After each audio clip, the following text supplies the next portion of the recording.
স্বরাষ্ট্রমন্ত্রী সালাউদ্দিন আহমেদকে অত্যন্ত জ্ঞানী উল্লেখ করে অন্য মন্ত্রণালয় নিয়ে তার আগ্রহ ও অতি তৎপরতা নিয়ে নিজের মন্ত্রণালয়ে দেখালে দেশবাসী উপকৃত হতো বলে মন্তব্য করেছেন ব্রাহ্মণবাড়িয়া ২ আসনের স্বতন্ত্র সংসদ সদস্য ব্যারিস্টার রুমিন ফারহানা।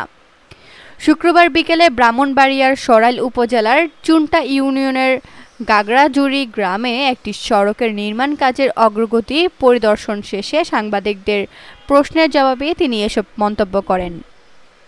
রুমিন ফারহানা বলেন, অর্থনীতি এবং আইন শৃঙ্খলা এই দুটি জায়গায় যদি দৃশ্যমান অগ্রগতি না হয় তাহলে এই সরকারের পরিণতি সত্যিকার অর্থেই দুঃখজনক হবে।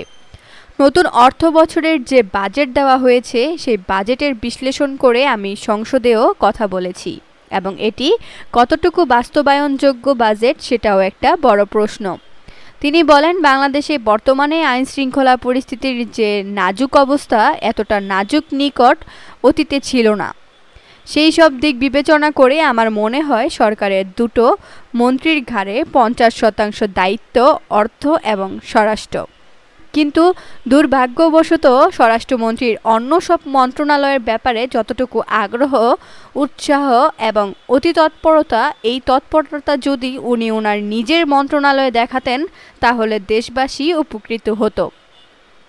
এ সময় তিনি মামলা বাণিজ্যের কথা উল্লেখ করে বলেন, এলাকায় এলাকায় বিএনপির স্থানীয় নেতাকর্মীরা মামলার ব্যবসা করছে। এটি আমি সংসদেও বলেছি।